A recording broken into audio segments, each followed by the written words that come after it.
Confesso que não entendi patavina. Tem certeza de que ele disse Ritinha? Tenho. Foi esse o nome. Por quê? Tenho sonhos estranhos em que volto ao passado e me chamaram de Ritinha. Meu pai do céu. Será que você foi essa Ritinha? Será verdade tudo isso? Será que esse tal espírito era apaixonado por você e ficou me odiando e me perseguindo por esse tempo todo? O espiritismo fala sobre essa possibilidade, não fala? Fala, sim. Tudo é possível. Mas continue, se isso não for cansá-lo muito. Sentia-me preso. Não podia me mover. Era como se tivesse sofrido uma paralisia geral. Via constantemente o ônibus que me atropelou vindo para cima de mim. E eu ficava ali, grudado no asfalto, sem poder gritar ou me mover. Era como se estivesse sendo atropelado constantemente. E a dor era terrível. Depois. Essa parte não foi melhor. Alguém me arrebatou dali. Nada disse. Nada explicou. Quando eu quis falar, a voz não saiu. Tudo era a escuridão por onde passávamos. Atravessamos uma região onde havia uma lua sanguinolenta e o vento assobiava nos meus ouvidos. Clementine enxugou a testa de Anselmo, agora coberta de suor. Ia dizer para ele deixar o resto da história para outra hora, mas ele prosseguiu. Uma névoa cobriu a lua e outros sons indefiníveis ecoaram no ar. Uma ave monstruosa cercou-se de mim e quase me tocou a cabeça. Outros seres estranhos, que não pareciam nem humanos nem animais conhecidos, saíam de suas tocas e emitiam sons doloridos, como se estivessem pedindo socorro ou sofrendo. Vi, através de uma espécie de sonho, seres nada humanos. Viam-nos e, aparentando medo, enfiavam-se na terra e desapareciam. Fiz muita força para pedir explicações sobre isso, mas não conseguia articular um único som. Mais uma vez, Clementine pensou em interromper o ex-marido, ponderando que aquelas recordações poderiam tornar mais morosa sua já lenta recuperação. Mas Anselmo precisava desabafar, pois somente ela poderia ajudá-lo a entender o que se passara com ele. De repente tudo mudava. O lugar parecia um manicômio e já ninguém me conduzia.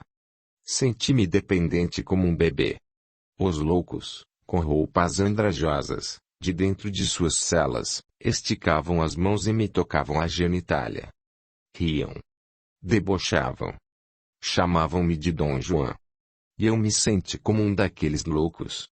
Vi-me também dentro de uma cela. Olhei para mim. Estava tão andrajoso e sujo quanto eles. Senti asco de mim mesmo. Agora os celerados mais se assanhavam e tentavam me acariciar, no que eram severamente repudiados por mim. Não sei por quanto tempo fiquei lá, preso e alienado. A criatura que me levara até ali desaparecera completamente. Depois, alguém me colocou em uma maca. Conversavam entre si enquanto me levavam para um quarto com algumas luzes verdes que piscavam, intermitentes. Não conseguia entender o que eles falavam, mas senti grande reconforto quando ambos se ajoelharam diante do meu leito e fizeram uma prece, pronunciando meu nome. Um deles disse: ainda não é a hora do desencarne. Terá de viver muito a fim de amenizar seus erros. Anselmo suave tinha as mãos trêmulas. Você, que frequenta uma casa espírita, pode me ajudar a compreender isso. Clementine, olhos inundados de lágrimas, inspirada por seu anjo da guarda, explicou a ele o que acontecera. Ele estivera preso dentro de sua própria consciência. E nossa consciência é nosso juiz. Nunca nos separaremos dela. 2 dias depois, Anselmo recebia alta hospitalar. Ficara com sequelas do acidente. Várias cicatrizes e mancando de uma perna. Para ver todas as partes de um audiolivro, entre no canal e clique em playlist ou vídeos. Capítulo 21. Anselmo volta para a família. Com alta hospitalar, mas ainda trôpego, Anselmo pediu a Clementine que o deixasse convalescer em sua casa. Não queria se encontrar com a esposa leviana. Clementine arrumou o quarto de João Augusto para ele. O filho não se aborreceria em ceder seus aposentos para o pai. Quero dar andamento ao divórcio. Não suporto mais as criancices de Laura. E agora? Agora o quê? Esqueceu-se de que eu lhe disse que Laura pode ser minha filha. Como continuar casado com ela? Meu Deus! Isso é terrível. Você tem razão. Precisamos esclarecer essa história. Clementine pensou um pouco. Anselmo, você a tirou da casa dela, agora não poderá deixá-la desamparada. Ela ainda é uma criança. Pretendo dar a ela um flat e uma mesada até ela concluir o 2º grau e arranjar um emprego. Talvez ela queira voltar para a casa dos pais. Seria a melhor solução. Ela não pensa em cursar uma faculdade. É tão nova, ainda. Era essa a sua intenção, mas depois que nos casamos ficou preguiçosa. Dorme até às 10 horas e passa as tardes em shoppings. Vou procurar Veridiana e saber se Laura é realmente minha filha. Se for, que Deus me perdoe. A vida traz cada surpresa. Por que você não conversa também com a mãe adotiva de Laura?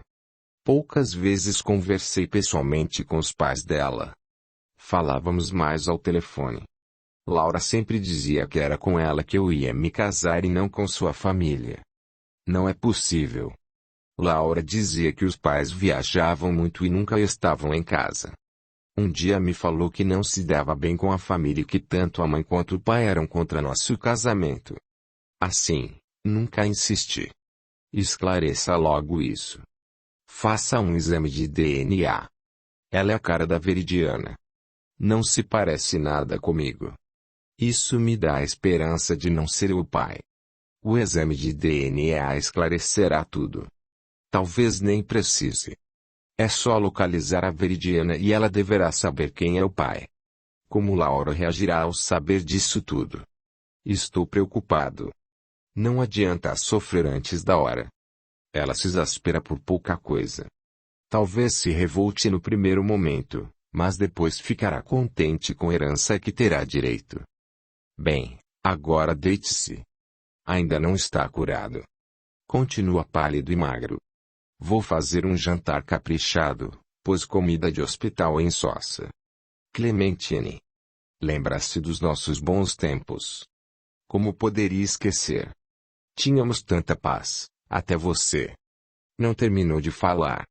Até eu meter os pés pelas mãos, não é? Perdoe-me, mais uma vez, Clementine. Não se culpe tanto, Anselmo. O remorso é inútil e de nada adianta ficarmos remoendo nossas atitudes infelizes. Chuva ácida mata a planta. Porém, não posso evitar. As recordações vêm ininterruptas e agressivas. Todo remorso, todo arrependimento deve proporcionar realizações positivas no bem. Muitas vezes, ficamos num monoideísmo nocivo, ou seja, num estado de alma em que uma ideia central domina totalmente nosso organismo psíquico, o que nos causa sérios problemas espirituais. Há casos até de se regredir na forma humana perispiritual, ou seja, de tanto ficar pensando negativamente no problema, o corpo espiritual se miniaturiza, e somente o corpo mental se agita. Você já ouviu falar dos ovoides? Pouquíssimo. Você pode me explicar? Também não sei muita coisa. É algo complexo. Ovoidização do corpo espiritual não é muito difundido no espiritismo. Não há muita literatura sobre isso. O pouco que sei é que são espíritos grandemente devedores que não compreendem bem a finalidade do arrependimento e se fixam mentalmente nos atos infelizes realizados. Vivem em um monoideísmo, ou ideia fixa, nocivo e não conseguem, nem querem, pensar em outra coisa senão nos erros cometidos. Como em uma autopunição. Com isso, atrofiam a morfologia do perispírito. Anselmo ouvia, surpreso. Clementine continuou. Tem forma esférica e coloração cinza escura. O tamanho varia de uma laranja a um crânio. Muitas vezes, espíritos cruéis e vingadores os utilizam para que, aderindo-os ao perispírito do desafeto, ajam como parasitas, sugando sua energia vital e fazendo-o desencarnar. Deus meu! Vejo que, enquanto eu corria atrás de ilusões estúpidas, você se instruía sobre a vida espiritual. Agora não adianta se lamentar, Anselmo. O que está feito está feito. A partir daqui é que conta. Erramos, mas o maior erro é ficar se lamentando sem realizações no bem. Como sempre você está certa. Fale mais sobre a ovoidização, Clementine. O espírito André Luiz, em seu livro Evolução em Dois Mundos, nos explica muito bem esse assunto. Em síntese, ensina que não é somente o remorso constantemente alimentado que opera modificações na forma perispiritual, mas que também os desejos e as paixões animalizadas o fazem. Puxa! Não conheço nada mesmo do mundo espiritual. Eu também conheço bem pouco, no entanto, é ele o verdadeiro mundo. Anselmo suspirou. Estaria pensando no tempo perdido. Não fique enraizando pensamentos negativos. O remorso, o arrependimento, esses sentimentos são grandes incentivadores para nossa mudança. Ficar repisando e sofrendo pelo que já passou não nos levará a nada, ou melhor, nos levará à ovoidização. Anselmo segurou as mãos de Clementine com suas mãos trêmulas. Delicadamente, ela se soltou daquele carinho e, escondendo a emoção, foi preparar o jantar. Mãe, o papai vai ficar aqui para sempre. Ele não vai voltar para Laura, vai? Eu odeio aquela piranha. Meu filho, não é bom para você alimentar o ódio no coração. O ódio é corrosivo. Alguém já disse que alimentar o ódio é como tomar veneno e esperar que o outro morra. Se pudesse eu a mataria. Ela é a causadora de todos os nossos males. Clementine desligou o forno e sentou-se, chamando o filho para que se sentasse ao lado dela. Revolvendo os cabelos dele com os dedos, disse-lhe, muito pausadamente: João Augusto, meu filho. Laura ainda muito criança aí, espiritualmente, está nos primeiros estágios de vivência humana. Imagine uma grande montanha. Laura está no início de sua subida. E nós também já estivemos onde ela está agora. Quem pode garantir que já não fizemos coisas piores? Difícil de acreditar, mãe. Ela é pimenta em ferida aberta. E mesquinha e interesseira. Todos nós já passamos pelo grau de aprendizado em que ela está hoje. Você já ouviu, lá no centro, dizerem que a natureza não dá saltos. Ninguém passa de espírito primário a anjo. Ninguém pula, de repente, de uma categoria espiritual a outra sem o aprendizado, a experiência necessária, o crescimento. O garoto frequentava a mocidade espírita. Muitas coisas ele ainda não aceitava, porque não as entendia. Clementine continuou. Não perdi a oportunidade de esclarecer o filho. Demônios ontem. Anjos hoje. Por essa razão foi que Jesus disse para não julgar. Não temos condições nem direito de julgar, de condenar as criaturas, porque cada um tem sua idade espiritual. João Augusto olhava a mãe com certa incredulidade. Ela continuou. Anselmo também errou. Mas não ouso julgá-lo, nem tampouco julgar a Laura. Cada qual tem as suas razões, válidas ou não. Todos nós temos o livre-arbítrio. Podemos fazer o que quisermos, mas lá na frente vamos responder pelos nossos atos. Isso é exaustivamente comentado no Espiritismo. As muitas reencarnações que tivemos e teremos ainda são manifestações da bondade e da sabedoria de Deus. Ele sabe que, com apenas uma reencarnação, ninguém se torna perfeito o suficiente para habitar o paraíso. Ele sabe também que, com uma única reencarnação, ninguém merece o inferno, pois que não se condena eternamente o infante que comete erros. A vida vai ensinando, embora muitas vezes com dores. Sobre a veracidade dessas considerações, encontramos em O Livro dos Espíritos a questão abaixo. 559. Os espíritos inferiores imperfeitos desempenham também um papel útil no universo. Todos têm deveres a cumprir. O último dos pedreiros não concorre tão bem para a construção do edifício como o arquiteto. Lágrimas brotaram dos olhos do garoto. O que faço para não odiar a Laura? Também não gosto de odiar. Não é difícil. Veja nela uma irmãzinha perturbada, um espírito doente. Você que é sadio, que conta com o carinho de espíritos bondosos que o vem ajudando através dos tempos, tem mais possibilidades de entender e amparar. João Augusto, de cabeça erguida, respondeu. Vou tentar fazer isso. Não quero mais pensar nela como uma inimiga.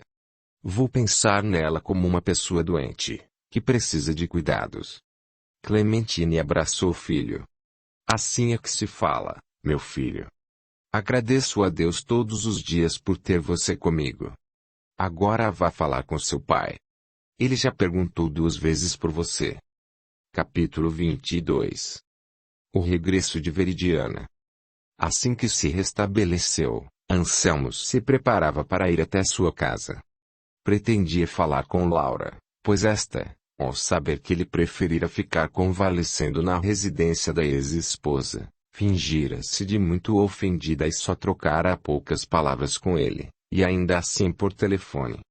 Convidada pelo ex-marido a acompanhá-lo, Clementine declinou do convite. Não queria provocar Laura, que certamente consideraria sua presença um insulto. Anselmo compreendeu. Reuniu coragem e perguntou-lhe se, depois de haver conversado com Laura, poderia voltar para a casa dela para sempre. Queria tornar a viver com ela e o filho. Acho melhor vocês se separarem primeiro. Depois, então, volte. Será muito bem-vindo. Antes de saber que ela pode ser sua filha, eu não recomendaria a separação, mas agora. Se essa suspeita se confirmar, não é certo permanecerem casados. João Augusto escutou e se sobressaltou. O que você está dizendo, mãe? Ouvi direito. Anselmo e Clementine se entreolharam, confusos. Pretendiam contar a ele só depois de esclarecidos os fatos. Vamos sentar e conversar. Anselmo contou ao filho a respeito de suas suspeitas. Disse que, mesmo antes de saber, já estava com o processo de divórcio bem adiantado. João Augusto ficou sem ação. Laura, a quem tanto odeio, pode ser minha irmã. Mal posso crer. Ela nos infelicitou, mãe. Destruiu você. Por que não me contou há mais tempo? Não sei se conseguirei segurar essa barra. Não contei antes, porque eu também não sabia, filho. Seu pai me colocou a par no hospital, dias antes de ter alta. E a Laura não me destruiu, João Augusto. Eu não estou aqui, firme e forte. Filho, tudo o que nos acontece tem uma razão de ser. Nós não sabemos nada. Eu também só desconfiei disso há pouco tempo, filho. Ainda não fizemos exames. Completou Anselmo, constrangido. E agora? Caraca! Pai, você pode ter se casado com sua própria filha. Se fiz isso foi sem saber, filho. A vida nos prega muitas peças. Razão tem sua mãe quando diz que não devemos esquecer o que planejamos antes de reencarnar, que não vemos os 2 lados da vida. Olha, talvez ela não seja sua filha, Anselmo, disse Clementine. Só a mãe dela poderá esclarecer. Não nos precipitemos. E agora, pai? Agora vamos consertar o erro. Como sua mãe sempre diz, cair é fácil, difícil é se levantar. Agora vá, Anselmo. Explique isso com Laura. Depois localize Veridiana. Procure também falar com os pais adotivos dela. Eles haverão de falar de quem Laura é filha. Sabe que a Laura tem vergonha deles? Por quê? Porque são negros. Meu Deus! Tenho pena dessa menina. Laura é branca como o leite. Somente depois de casados ela me contou que sua mãe natural a deu em adoção para eles, que não podiam ter filhos. E isso só reforça a ideia de que ela é mesmo minha filha de Veridiana. Imagino como Laura deve fazer os pais adotivos sofrerem. Ela é tão preconceituosa. Laura não os recebe em casa senão quando tem certeza de que ninguém nos visitará. Dona Nelsa parece-me uma boa mulher. Mesmo sendo desprezada pela filha ingrata, consegue amá-la de verdade. Já o pai nunca foi visitá-la e deve guardar muita mágoa dela. Pai, posso ir com você? Gostaria de presenciar a conversa que você terá com a Laura. Antes que Anselmo respondesse, Clementina disse: Não acho uma boa ideia, João Augusto. Seu pai precisa conversar muito com a Laura. Sua presença seria constrangedora. Fique comigo, filho. Tudo bem. Agora vá, Anselmo. Que Deus o acompanhe. Tenha serenidade ao falar com a Laura. Lembre-se de que ela não foi a única culpada nesse episódio todo. Anselmo tinha a chave do apartamento, mas mesmo assim tocou a campainha. Anselmo. Que saudades. Quis abraçá-lo e beijá-lo, mas ele recuou. Tudo bem com você? Perguntou ele, mal disfarçando a ansiedade. Tudo ótimo. E pensou: Não, seu retardado.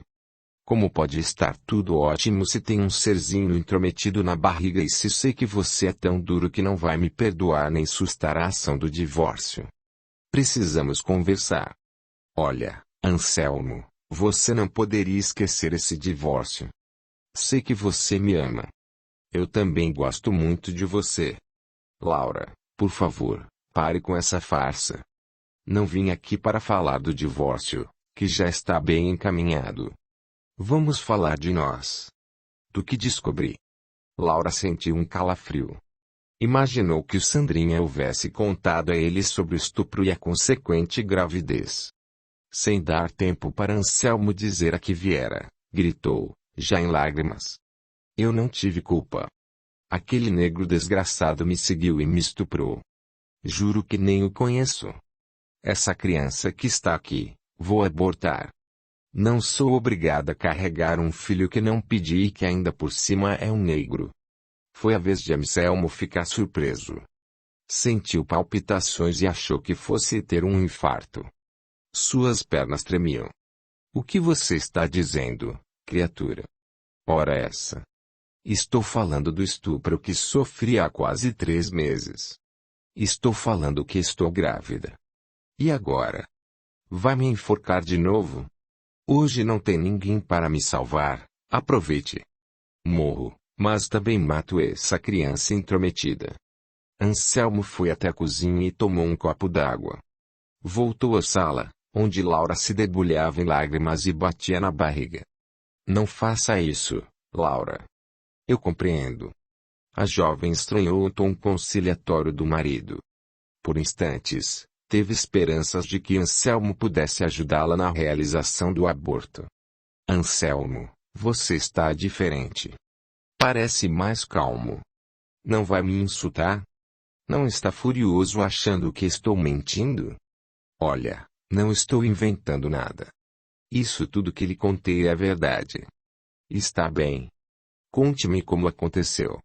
Laura, entre fungos e lágrimas, narrou tudo conforme acontecera, que fora estuprada mais de uma vez por um jovem negro que parecia conhecê-la, pois sabia da aversão dela por pessoas de sua cor.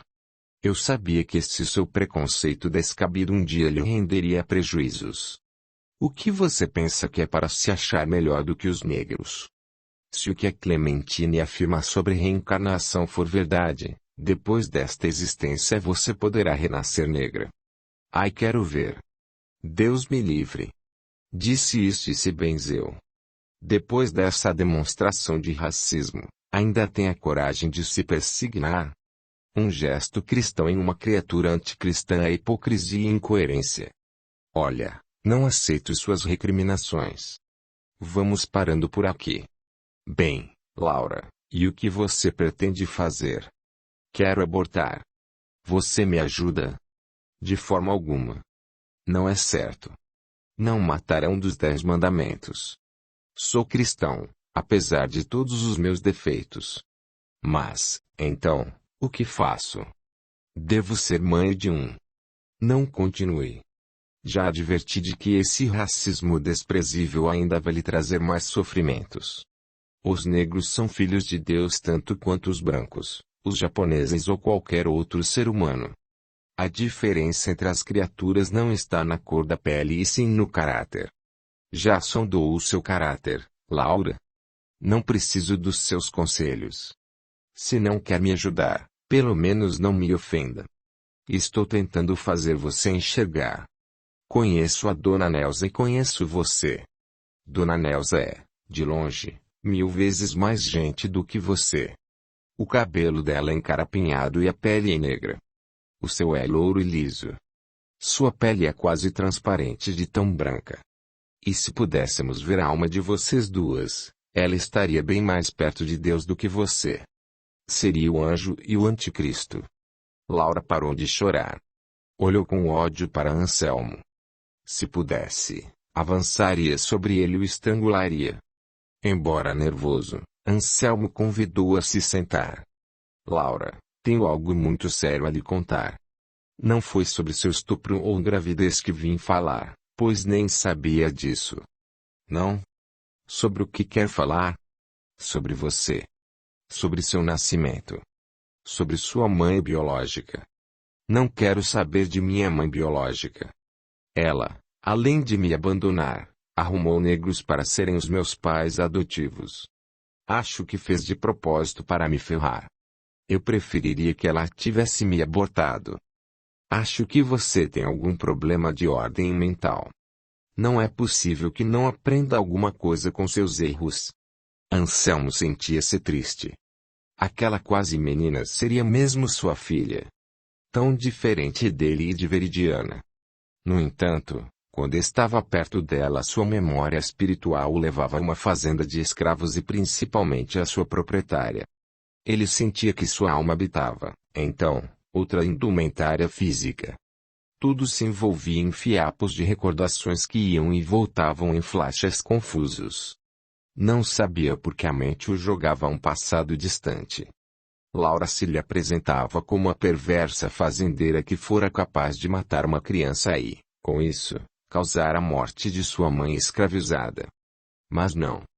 Não é possível, pensava Anselmo com grande desconforto moral. Tais cenas voltavam do passado para o presente com a ajuda do seu guia espiritual. Anselmo era médium, embora não frequentasse nenhuma casa espírita nem fosse estudioso do doutrina. Assim, conseguia quase ver as telas fluídicas que lhe eram mostradas. Vai dizer a que veio, ou ficar aí só me ofendendo. Laura, acalme-se.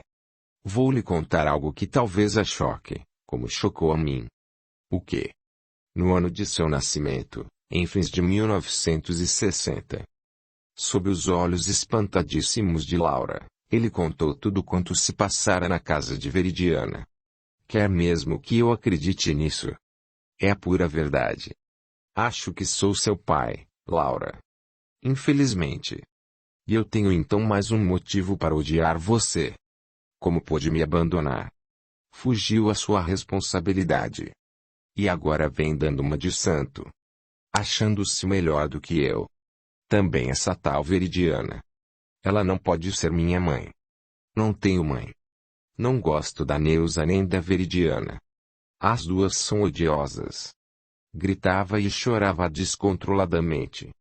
Laura, pare de chorar. Acalme-se. Afinal, não deve se entristecer tanto assim, pois, se você for mesmo minha filha, lembre-se de que será, junto com João Augusto, a minha herdeira. Laura enxugou os olhos. As lágrimas secaram rapidamente. Anselmo dissera as palavras mágicas. O divórcio terá sequência, pois não podemos continuar casados. E depois, mesmo que você não seja minha filha, nossa separação é inevitável. Foram interrompidos pela campainha. Você está esperando alguém, Laura? Não. Vou atender.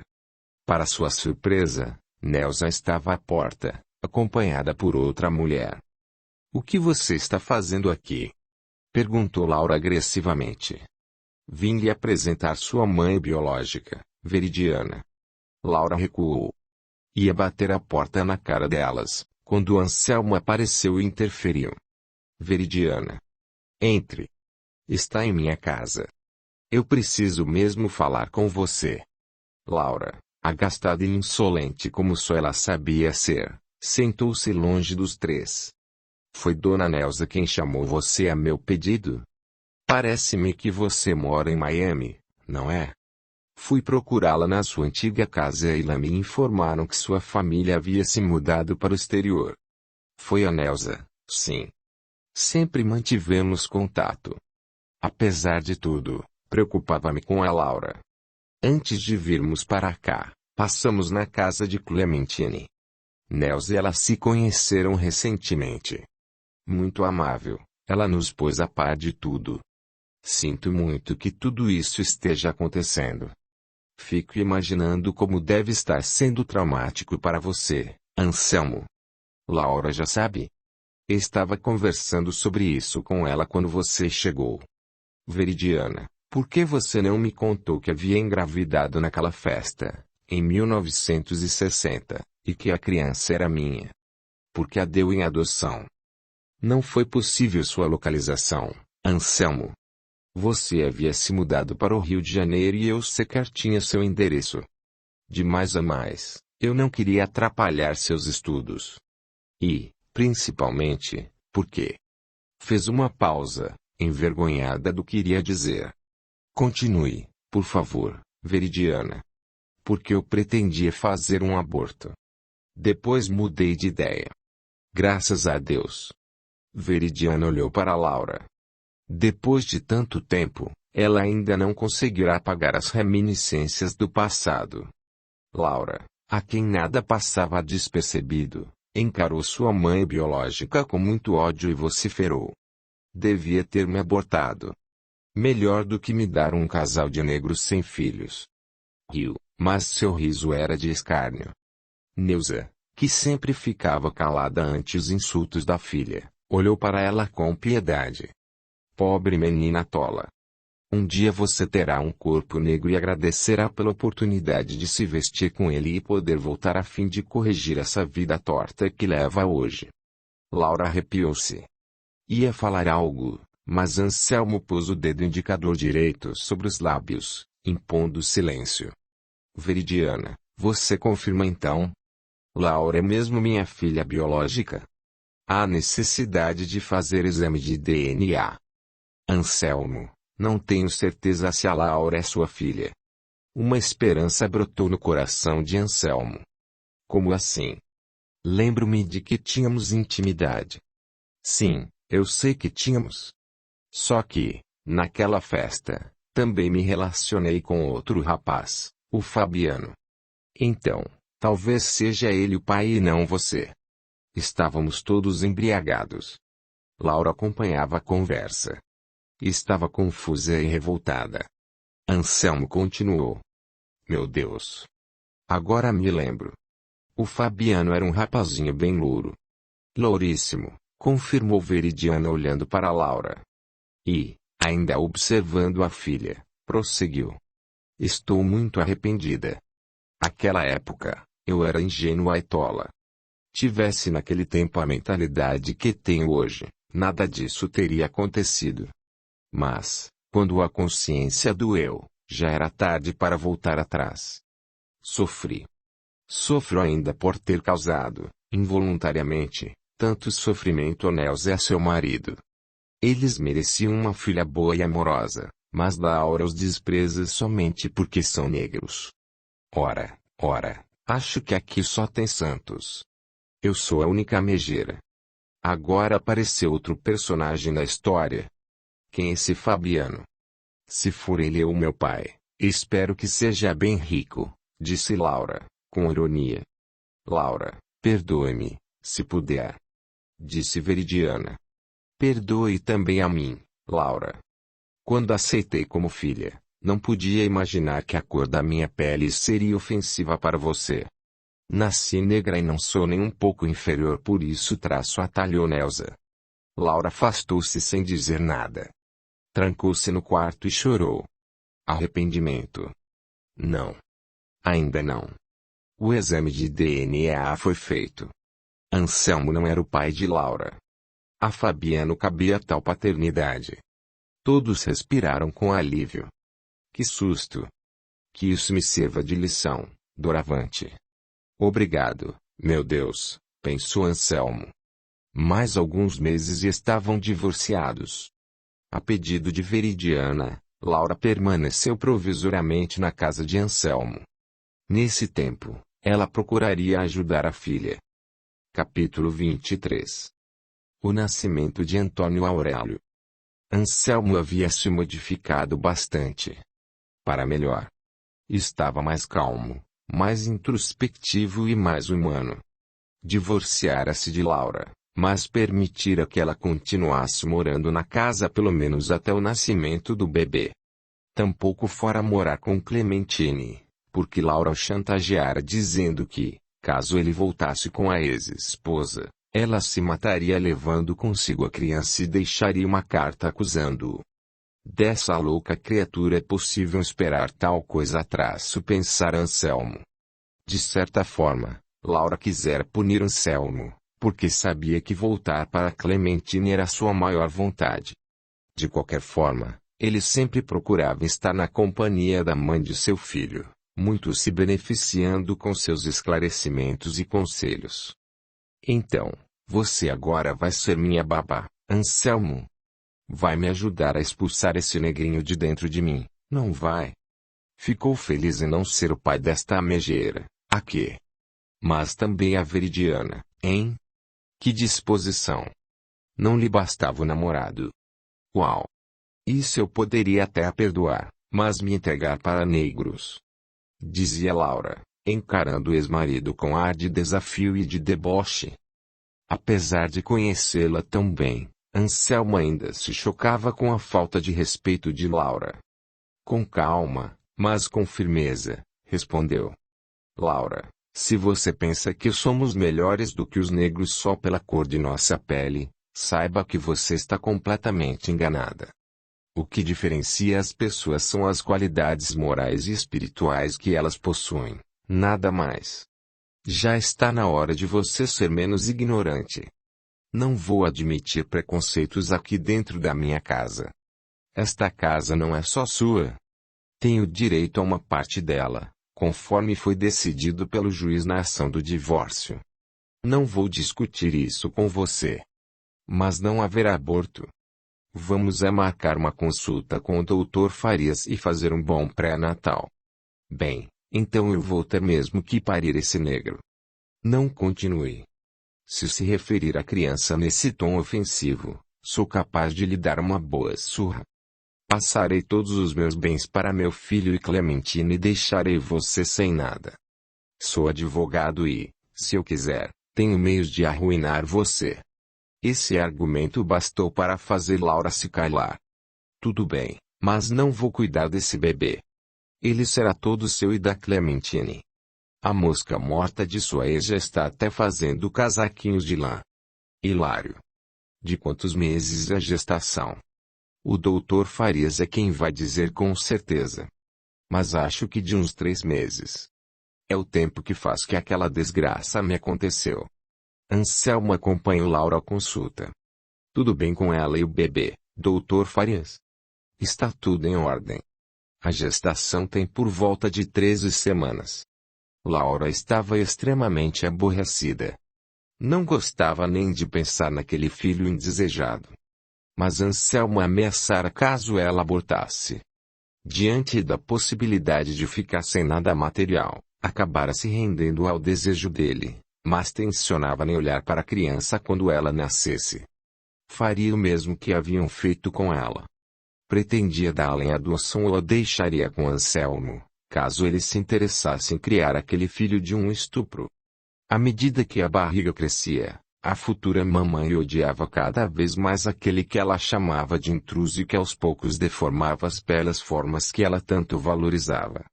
A bolsa d'água rompeu numa madrugada. Nervoso, Anselmo telefonou para Clementina e Neuza comunicando o fato e rapidamente levou Laura para o hospital. A moça berrava de dor, exageradamente. Clementina e Neuza já estavam na maternidade quando eles chegaram. Foi um parto difícil. O bebê não estava em boa posição, sendo necessário fazer cesariana. Finalmente, a criança veio ao mundo. Era um menino forte. Laura, como havia prometido, nem olhou para ele. Neuza tomou-o nos braços. Veja que lindo. Ele se parece com você, Laurinha. Ao ouvir isso, Laura ficou curiosa e pediu para ver a criança. Parece mesmo. Mas à medida que for crescendo irá ficando cada vez mais negrinho. Não vai mais parecer meu filho. Maldito estuprador. Laura, eu e Clementine cuidaremos dele. Afinal, é meu neto. Veridiana já disse que também ajudará no que for possível, disse Neuza, já amando aquele bebê que talvez estivesse chegando para compensar todo o sofrimento que sempre tivera com Laura. Veridiana. Aquela safada. Está no bem bom lá em Miami e eu aqui, toda gorda, peitos cheios de leite para esse. Quando Laura recebeu alta hospitalar, por pura provocação queria deixar o filho lá, para que as enfermeiras o dessem em adoção. Obviamente, nem Anselmo, nem Neuza, nem Clementine concordaram. Você está louca se pensar que vou deixar seu filho aqui. Eu o levarei, quer você queira, quer não, disse Anselmo. Eu também posso ficar com ele, se o doutor Anselmo permitir. Dona Neuza, sei que a senhora seria uma boa mãe para ele, mas faço questão de criá-lo. Ele será muito querido por todos. Pois faça bom proveito. Não espere nada de mim. Se pensam que vou me arrepender e tentar ser uma boa mãe, podem tirar o cavalinho da chuva. Não sinto nenhum amor por ele, disse Laura, sarcástica. Tenho amor suficiente para compensar a falta do seu, afirmou Anselmo, altivo. Anselmo, posso continuar morando aqui até comprar um apartamento para mim? Perguntou Laura. Pode, sim. Prometi a Veridiana que você ficaria aqui pelo tempo que fosse necessário. Não espero ficar muito. Neuza quase se mudou para a casa de Anselmo. Cuidava do neto com extremado amor. Clementine e João Augusto também o visitavam constantemente. Anselmo passou a ser o pai e a mãe do garotinho. Dera-lhe o nome do seu bisavô materno, Antônio Aurélio. Laura não se opôs. Ele é seu. Ponha o nome que quiser, pouco me importo. Você, infelizmente, se arrependerá do que está fazendo. Um filho, venha em que circunstância vier, é sempre um presente de Deus. Oh! Como você ficou religioso com a companhia de Clementine! Ironizou Laura. Se isso é presente, então é presente de grego. Não vou tentar botar na sua cabeça um pouco de sensatez. Você é dura como pedra. Laura deu de ombros e nada respondeu. Antônio Aurélio crescia rápido. A cada dia Anselmo mais o amava. Não era totalmente negro, mas cor de chocolate, tinha magníficos olhos claros que se alternavam entre o azul e o verde. Uma vez, Laura tomou dos braços de Neuza e olhou para o garoto demoradamente. Ele estava com 3 meses e já balbuciava alguns sons ininteligíveis. Neuza teve esperanças de que, a partir daí, com a convivência diária, a filha viesse a amá-lo. Vê como ele é bonito, Laura. Olhe os olhos dele. São os seus, minha filha. Realmente esse mulatinho é bem bonito. Graças a mim. Mas não quero mais vê-lo. Jurei que não vou criá-lo e não vou mesmo. Vou-me embora daqui. Vou aproveitar a vida. Sou jovem ainda e espero ser feliz algum dia. Se ficar, logo estarei feia, cansada e mal-humorada. Meu Deus! Mesmo as feras amam seus filhos. Sou uma fera diferente. Alguns meses depois, após embolsar tudo o que lhe cabia na partilha pelo divórcio, Laura se mudou. Ninguém mais teve notícias dela. Capítulo 24. O retorno de Laura. Anselmo estava feliz, apesar de tudo. Com a partida de Laura, comprou uma casa maior e levou Clementina e João Augusto para compartilharem a vida juntos. Por essa ocasião, o marido de Neuza desencarnou. Anselmo sugeriu que ela também se mudasse para sua casa, a fim de poder conviver com o neto. Ela aceitou prontamente e, mal podia acreditar que a vida lhe desse, ainda, prazer em ser vivida. Nunca odiara Laura por tudo de ruim que ela lhe fizera. Agora, com a presença do neto, chegava a lhe agradecer. Não fosse ela, não teria o prazer de ser avó daquele garoto vivaz e muito bonito. Anselmo estava divorciado e o passado, enterrado. Num domingo alegre. Clementine, quer se casar novamente comigo? Clementine pensou em dizer não. Ia argumentar que melhor seria continuarem amigos, quando João Augusto, que ouvira o convite, olhou para a mãe, implorando com os olhos que aceitasse o pedido do pai. Amava ambos e gostaria de vê-los juntos. No íntimo, Clementine sentia que sua missão para com Anselmo fora interrompida pelo divórcio imposto por ele. Então, sorriu. Aceito, sim. Estamos envelhecendo e precisamos um do outro mais do que nunca. 10 anos se escoaram na ampulheta do tempo. João Augusto, então com 23 anos, acabara de ficar noivo, e Antônio Aurélio completava seus 10 anos. Eram como dois irmãos. E então, Aurélio? Como foi a aula hoje? Não chegou atrasado, né, seu dorminhoco? E por acaso a minha avó Neuza me deixa dormir? Fica batendo na porta e não dá sossego enquanto não me levanto. Vê lá, rapaz. Quero ver suas notas no final do trimestre. Epa! Você não é meu pai. Meu vô Anselmo é que vai ver minhas notas. A avó Neuza e a avó Clementine já viram e gostaram. Estavam nessa conversa, quando a campainha tocou. Clementine foi atender e, para sua surpresa, Laura empurrou e entrou. Não era nem sombra do que fora quando partira. Estava visivelmente doente. Seus olhos haviam perdido o brilho, os longos cabelos louros dos quais tanto se orgulhava rareavam-se em sua cabeça. Seu andar trôpego evidenciava seu alcooísmo. Laura, minha filha. Você está doente? Perguntou Clementine. Não sou sua filha. Nem gosto de você. E estou, sim, muito doente. Já tirei um rim canceroso, agora só me resta torcer para que o outro também não adoeça. João Augusto e Antônio Aurélio se aproximaram. Laura observou atentamente o menino, o filho que ela rejeitara. Então você cresceu, seu negro. Não continue, Laura. Não vou permitir que você ofenda o Aurélio. Por que voltou? Estávamos muito bem sem você. Disse João Augusto, não escondendo a aversão que Laura sempre lhe causara. Voltei porque meu dinheiro acabou. Não pude trabalhar porque estou doente. Antônio Aurélio aproximou-se. Olhava com curiosidade para Laura. Então a senhora é a dona Laura. O meu vô Anselmo me disse que a senhora é minha mãe. Isso é verdade? Ele me disse que a senhora foi embora logo que eu nasci. Mas não me disse o motivo. Olha aqui, pirralho. Sou, sim, sua mãe, mas só porque você nasceu de mim. Não venha tomando liberdades. Vamos chamar meu pai. Ele saberá o que fazer. Disse João Augusto. Laura está bêbada, Aurélio. Não ligue para o que ela disser nem fique triste. Ela não está no juízo normal, por isso ofende você. O menino tinha lágrimas contidas.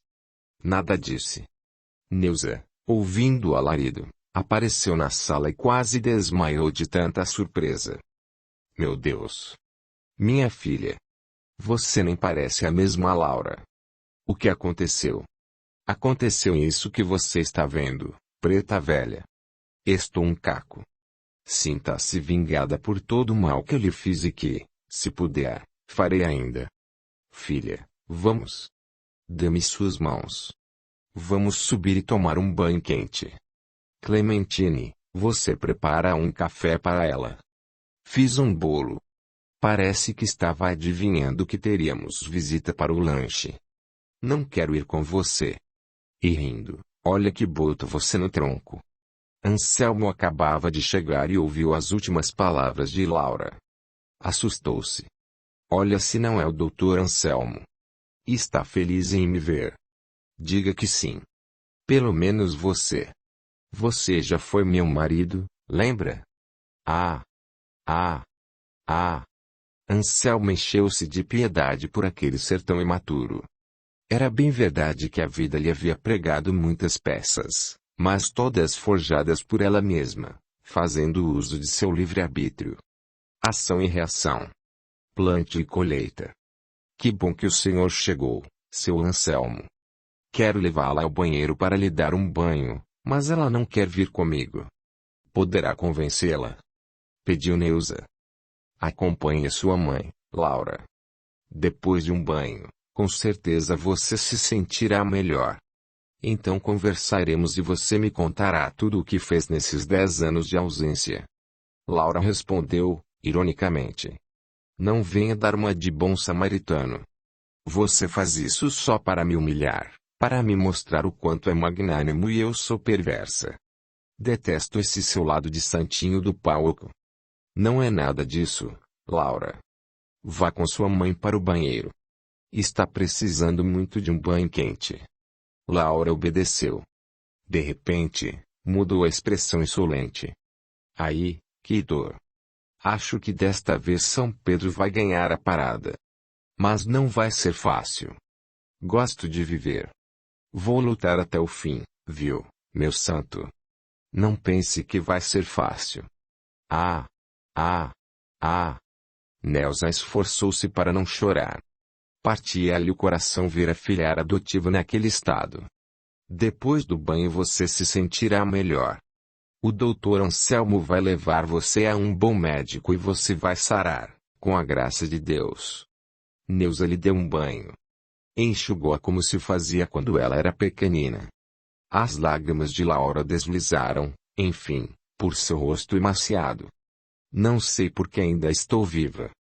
A desgraçada da vida quer me punir. Mas eu sempre fui uma vítima. Nunca fui realmente feliz. Filha, agora que você voltou, seremos todos felizes. Você viu que menino lindo é o seu filho?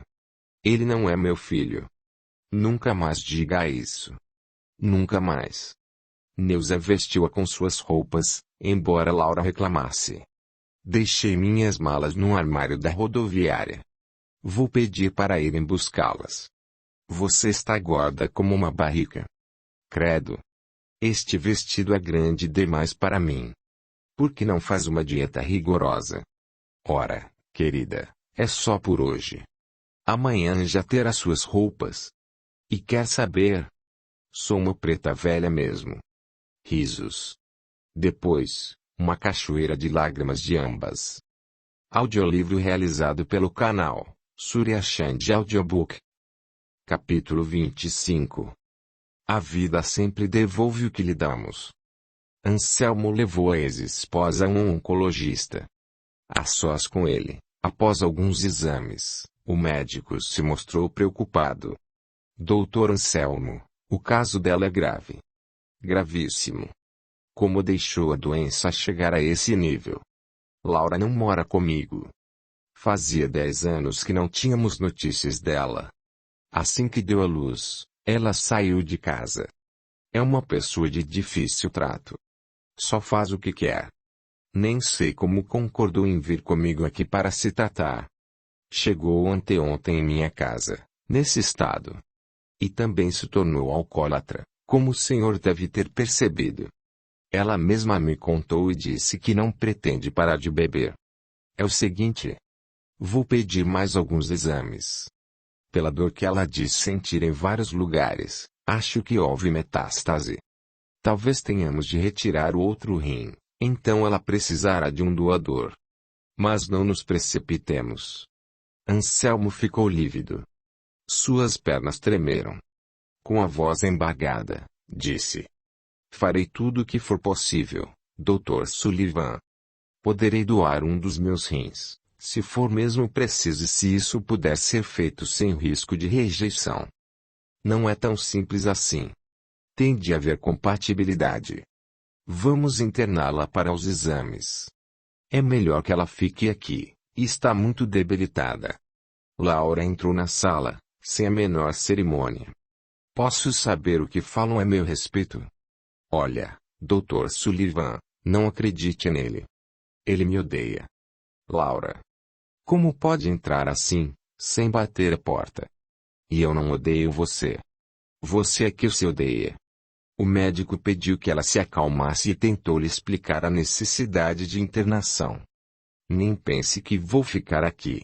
Ouvi alguma coisa sobre transplante de rim? Não perde o costume de escutar atrás da porta? Perguntou Anselmo, contrariado. Tenho o direito de saber o que falavam a meu respeito. Eu ia lhe contar tudo. Não precisava se rebaixar numa atitude tão grosseira. Dr. Sullivan, em percebendo que a conversa descambava para uma discussão, encerrou o assunto. Está bem. Não quer se internar? Então prometa que fará tudo direitinho em casa e que se submeterá aos exames solicitados. Prometo. Quero dar ao bom samaritano aqui o prazer de cuidar de mim. Para ele ter um pouco de prazer, se é que me entende. Dr. Anselmo abaixou a cabeça e reprimiu as lágrimas que ameaçavam cair. Clementine e, sobretudo, Neuza ficaram tristíssimas ao saber da gravidade do quadro de saúde de Laura. Esta, irreverente mesmo na adversidade, disse, ironicamente. Pois é. A coisa pior do que eu pensava. Mas, como todos vocês são anjos, na certa vão cuidar de mim, não vão? A sós com Clementine, Anselmo disse. Se o outro rim estiver doente, ela precisará de um transplante. Daria o rim para ela, mas o médico disse que não é tão simples assim. Vamos falar com a Veridiana. Talvez ela possa doar. É preciso que haja compatibilidade, e ela é a mãe. Também podemos tentar localizar Fabiano, o pai. A Laura não perdoou a mãe. É bem capaz de haver rejeição só por isso. É verdade. Mas precisamos tentar. O outro rim de Laura estava de fato comprometido pela doença e precisou ser retirado. Veridiana foi a doadora. A animosidade que Laura sentia em relação à mãe biológica quase desapareceu de todo.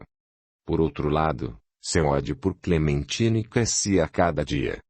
Tudo fazia para infernizar sua vida. Porém, Clementine procurava compreendê-la, nunca se ofendendo ou revidando ofensas. Às vezes chegava a ver o obsessor insuflando-a contra ela. Indignado com a maneira grosseira com que Laura tratava sua mãe, João Augusto casou-se antes da data prevista. Ele não compreendia a passividade de Clementine e achava que a mãe de Aurélio deveria ser punida. Afinal, todos eram extremamente atenciosos com ela e o mínimo que se esperava é que tivesse a decência de não criar problema. Vivia ali de favor e não era agradecida. Antônio Aurélio raramente se aproximava dela. Sentia medo. Laura também o ignorava. Nunca mais falara com ele. Sequer olhava para o menino. Medo de vir amá-lo? Talvez. Quem conhece a alma humana? Anselmo fazia de tudo para que a paz reinasse em seu lar.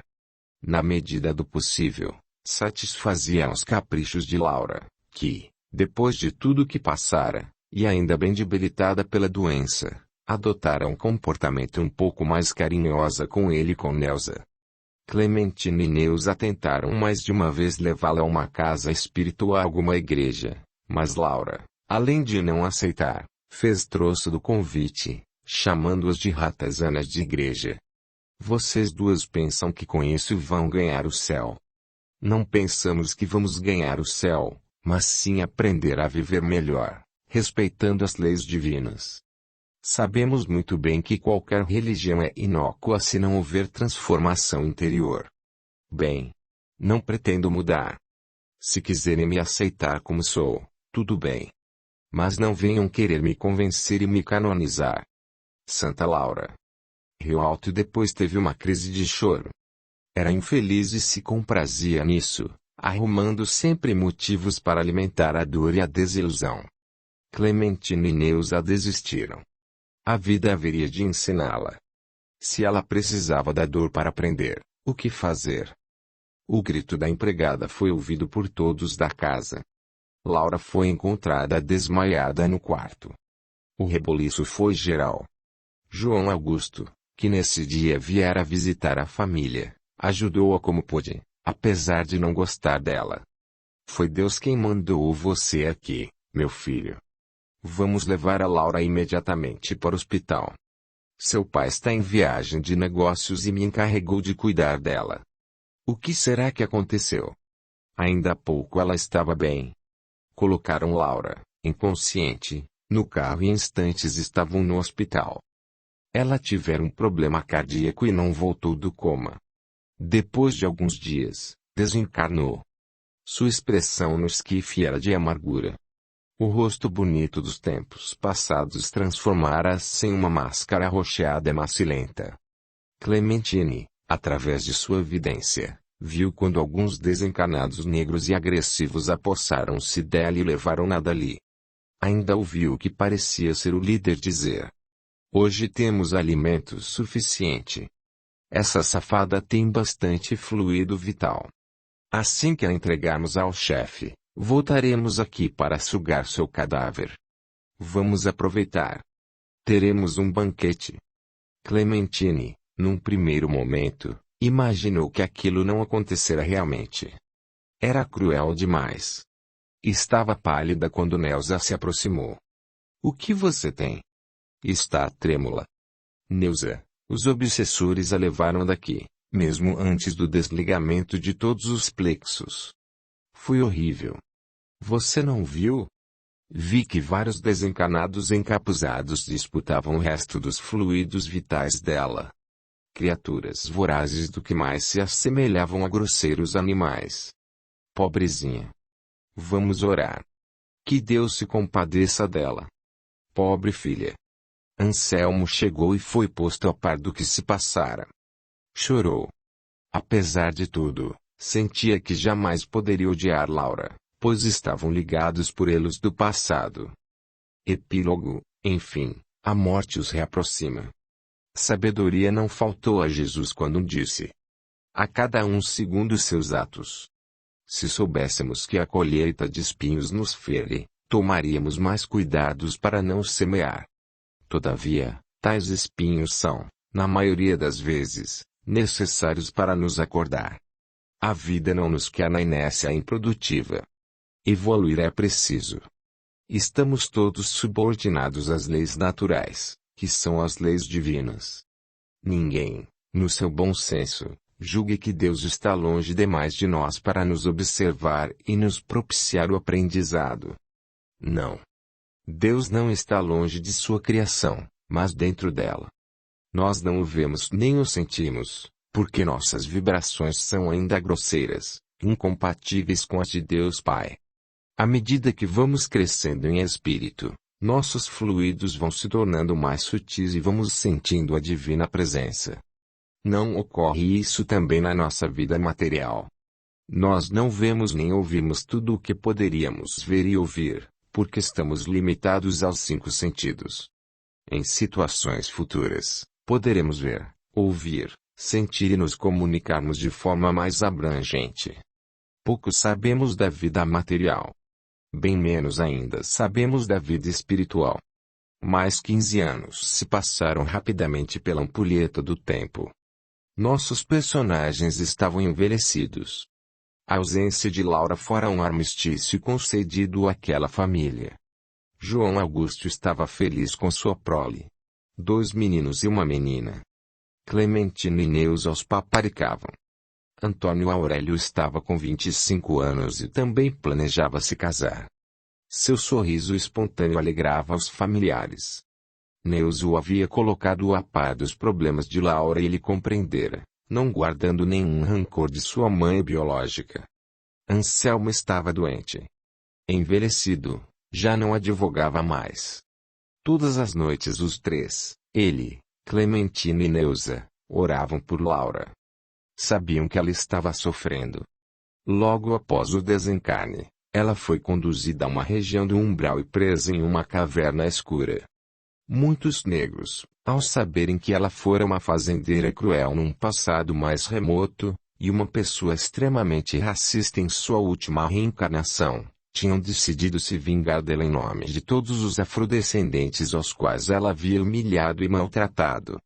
Ataram-na a um tronco, formando fila para aplicar-lhe chibatadas. A primeira reação de Laura diante dessa violência fora esbravejar e agredi-los com insultos, mas, depois de algum tempo, a dor e a humilhação a haviam calado, sem, contudo, derrubarem seu orgulho a ponto de fazê-la implorar por caridade ou pedir perdão. Não. Isso ela não faria. Anselmo. O que foi, Clementine? Você me parece preocupada. Esta noite sonhei com a Laura. Não foi um sonho comum. Eu, de fato, estive com ela. Mesmo.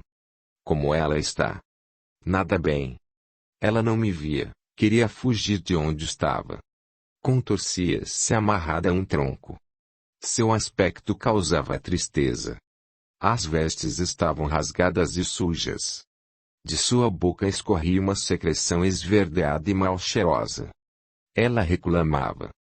Amaldiçoava todos e dizia que ia botá-los no tronco assim que se libertasse daquele jugo, que aqueles negros iam conhecer o peso de sua mão. Na verdade, eu a via de forma estranha, como se através de uma televisão. Via, ainda, vários espíritos deformados na forma humana. Eles riam dela e a instigavam a falar mais, a fim de terem pretexto para chibatá-la. Anselmo estremeceu. Então é mesmo a emerenciana. Já te contei a história dela, não contei? Essa reencarnação foi há muito tempo, mas mudamos de casa e continuamos nós mesmos, não é? É a pura verdade. Vários corpos, mas sempre o mesmo espírito. E ela soube do amor que você nutria por ela? Não tenho certeza. Eu nunca lhe confessei, pois ela era bem capaz de me colocar no tronco. Era de um orgulho feroz. Mas que natureza? Não posso entender. Na casa espírita, no tratamento que fizemos para ajudar Laura, disseram que ela já havia tido outra existência antes dessa na qual deu à luz Aurélio. No entanto, é de sua vida como a perversa emerenciana que ela nunca se esqueceu.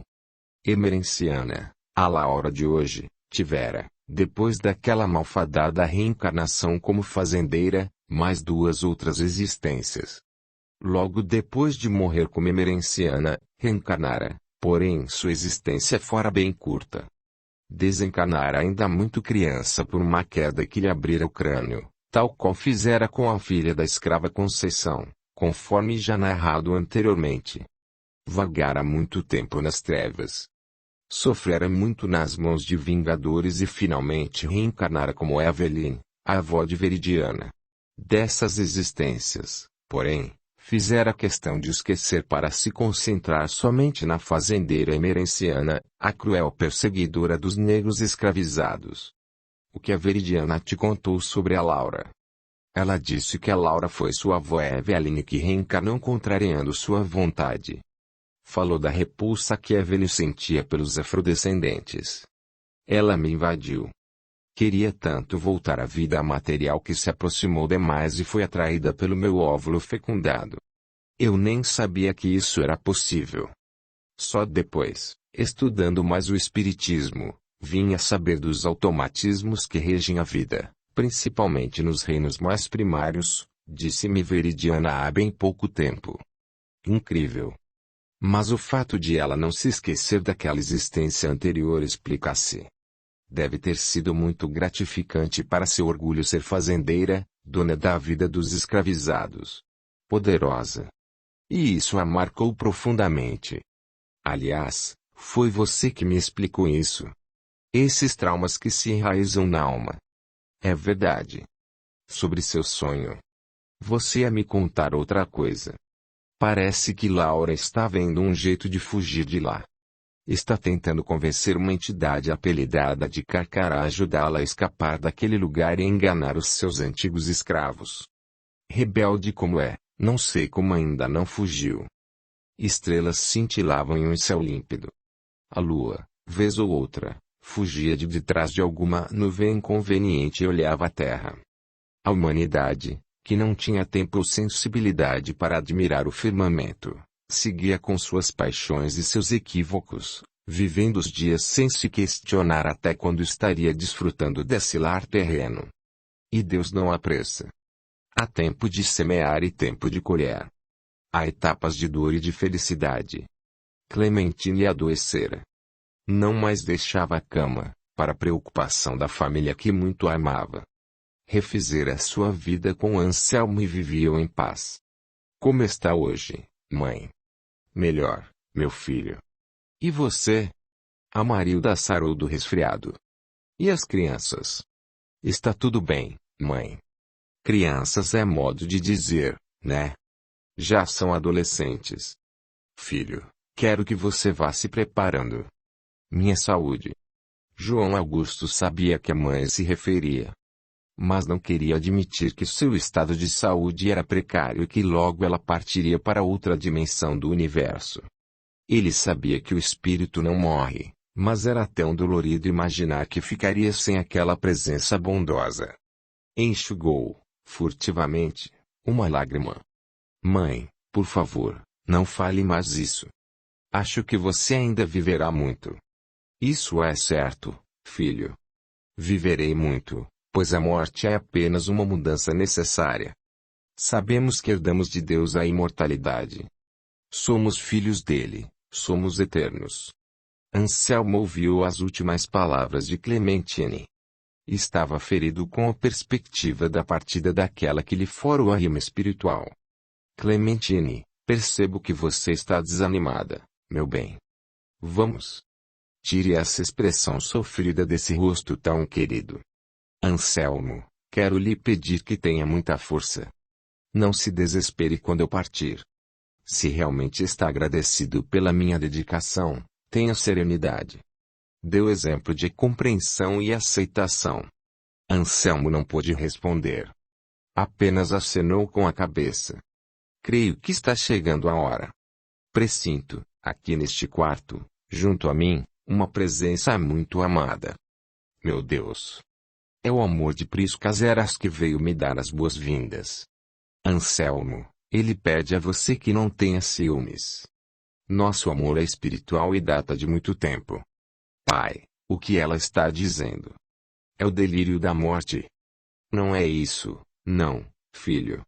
Ela está consciente do que diz. Ontem ela me falou desse espírito querido que sempre teve sua vida ligada a dela. Agora acho que não poderei mais impedir, com meu egoísmo, que eles sejam felizes. Clementine abraçou todos os familiares e amigos. Depois pediu que fizessem uma prece. Ela os acompanhou, embora se sentisse muito enfraquecida. Enquanto a equipe espiritual promovia o desligamento dos centros de forças, Clementine caía na inconsciência. Não houve sofrimento. Tampouco desconforto espiritual ou material. Tudo era feito enquanto os encarnados e desencarnados oravam em seu favor. Enfim, juntos. Lá estava Henry. A morte os reaproximava novamente. Lágrimas desciam pelo rosto de ambos. Mas eram lágrimas de felicidade. Minha querida Michele. Tanto tempo esperei por este momento. Agora repouse em meus braços. Você ainda está sob o efeito sonolento da desencarnação. Descanse. Assim que todos os chakras forem desligados, eu a levarei para um repouso merecido. Quando for possível, irei vê-la em sua nova residência. O velório foi feito na maior discrição. Como ela havia pedido, ninguém se desequilibrou. Aquele corpo material cansado foi baixado à sepultura.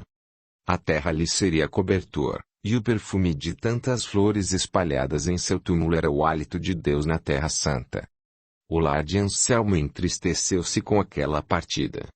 Ele tentava lutar para não desanimar, porém, depois de mais alguns anos, também teve sua missão encerrada.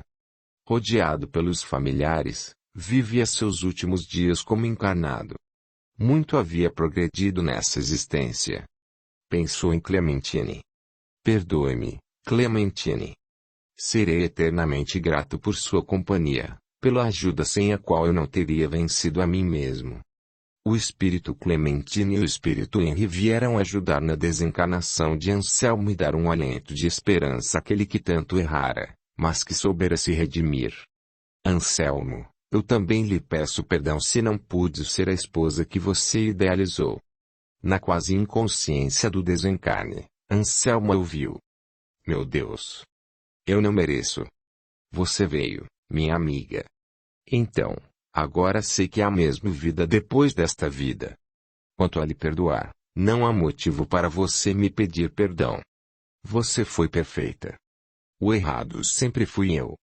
Não vamos falar nisso. Descanse. Vou ter muito tempo para descansar. Preciso falar. Clementine assentiu com a cabeça. Estava emocionada.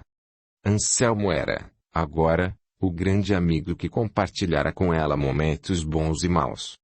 Os familiares, com experiência adquirida quando da desencarnação de Clementine, souberam que ele estava falando com ela. O enterro foi no dia seguinte. Todos os familiares presentes, mas nenhum choro histérico. Compreendiam que a morte física é uma etapa da vida. É o passaporte para outra dimensão, conforme sempre falava Clementine. A fé e o recolhimento com que oravam por ele muito ajudaram.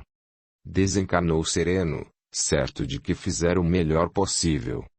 Depois, quando já no plano espiritual. Anselmo. Está melhor? Sim, mas... Quem é você? O novo médico. Já disse ao outro que não adianta gastar vela com o defunto à toa. Eu sei que vou morrer, doutor. Ora, seu sabidão. Disse o enfermeiro, rindo. Então não sabe que já gastamos as velas. E que o defunto não é à toa. Anselmo, vou lhe contar um segredinho. Está tranquilo. Quer saber a verdade ou prefere continuar se iludindo? O que você quer me dizer? Fale logo. Sou forte. Sei que desta noite não passo. Mas não tenho medo de morrer. Meu irmão. Você ainda não entendeu. Anselmo tinha as ideias embaralhadas. Não sabia, exatamente, o que o enfermeiro queria dizer com todos aqueles subterfúgios.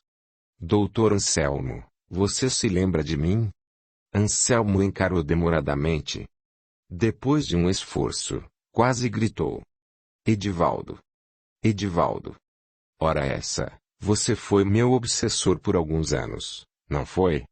Eu via em minha casa junto com outro. O que está acontecendo? Doutor Anselmo, eu lhe peço perdão. E o seu amigo?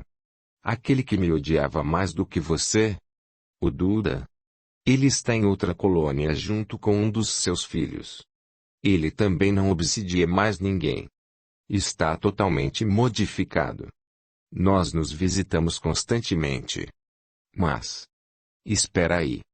Agora que me caiu a ficha. Você está morto, então. Eu aqui. Agora me lembro. Eu também já estou morto. Caramba. Eu nem fui ao meu velório. Risos. Não, doutor Anselmo. O senhor não está morto, agora é que o senhor está vivo. Não lhe disseram que em essência, originariamente, somos criaturas espirituais? Nós estivemos materializados, mas agora o corpo que temos é o perispiritual, e esse não morre com o corpo material. Anselmo compreendeu.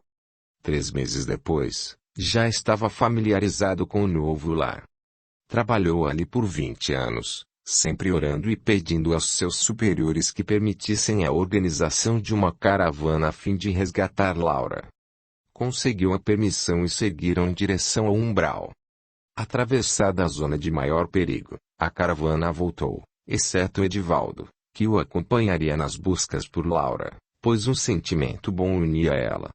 Desceram com cuidado um precipício escuro. Estavam receosos, mas portavam armas magnéticas para se defenderem caso fossem atacados.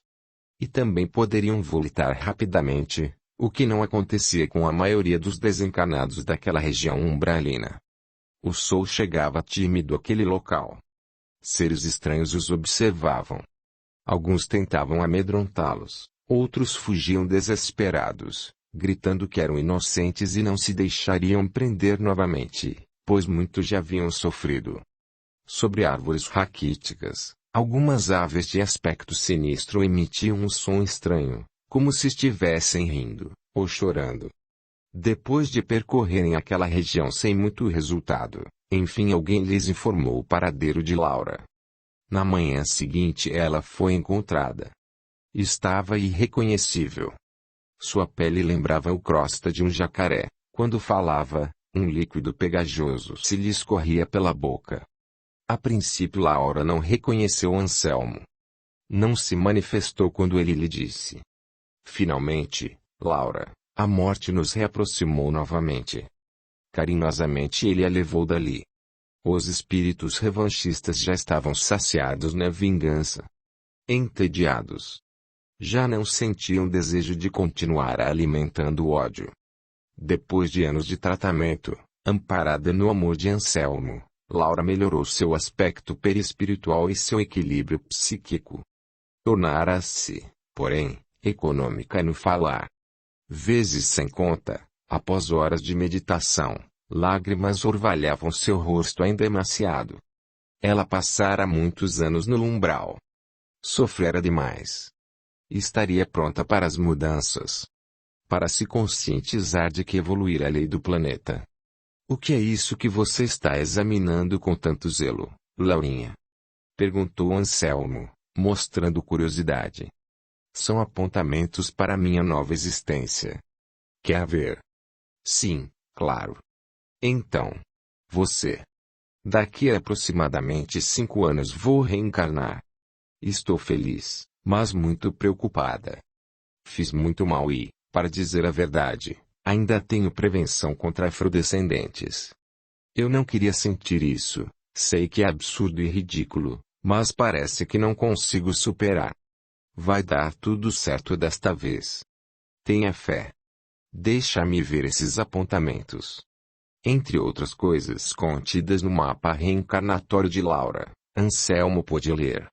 Nascerá negra. Terá vida muito difícil. Viverá quase na miséria e receberá, como filhos, muitos dos escravos a quem desprezou e fez sofrer. Terá uma vida longa. Aceitou tudo isso? Não acha que poderia parcelar a dívida? Disse Anselmo, rindo. Eu mesma sugeri que fosse dessa forma. Terei ajuda espiritual e renascerei em uma família muito digna, embora pobre. Pedi para entrar em contato com o Espiritismo, pois sei que essa doutrina traz entendimento, aceitação e reconforto à alma. Deus seja louvado. 5 anos depois, em uma região das mais pobres da África do Sul, em um barraco onde entravam o vento e a chuva. Nasceu. Graças a Deus. Disse a parteira, emocionada. É perfeito? Perguntou a mãe, mesmo antes de querer saber o sexo. Sim. É uma menininha linda. Baquita. Assim ela se chamará. Mais uma boca para dividir a pouca comida. Mas sei que nosso pai a tudo proverá. Beijou a recém-nascida e disse, com amor. Seja bem-vinda, Baquita. Anselmo, ali presente desde o processo reencarnatório de Laura, deixou que as lágrimas molhassem seu rosto cansado. Baquita. Começa mais uma oportunidade redentora para você. Saiba aproveitá-la desta vez, minha querida, disse, emocionado. Neuza, desencarnada há pouco mais de 1 ano, e Clementine enxugaram os olhos e beijaram aquele serzinho que esperneava e chorava a plenos pulmões. O trio retornou aos seus afazeres. A expressão enigmática de Baquita em nada lembrava a petulante Laura. A realidade lhe mostrara que exterioridades não têm nenhum valor, que nada é para sempre e que na redação divina não há erros ou equívocos, apesar da tortuosidade das linhas. O sino da pequena igreja ecumênica, daquela comunidade espiritual, chamava os fiéis para as orações da tarde. Um espírito radiante iniciava a palestra. Porque este meu filho estava perdido e foi achado, estava morto e reviveu. Lucas 15, 24-32. Este audiolivro representa uma contribuição do canal Surya Chand Audiobook, para aqueles que necessitam, como é o caso dos deficientes visuais, e como forma de acesso e divulgação para todos. Lembre-se de valorizar e reconhecer o trabalho do autor, adquirindo suas obras. Não vá sem deixar o seu like, um sinal de que você esteve aqui. Se o YouTube cancelar o canal, perderemos o contato, e para que isso não aconteça, venha para o nosso grupo no Telegram e receba todas as notificações no seu celular. Veja o link na descrição do vídeo. Gratidão.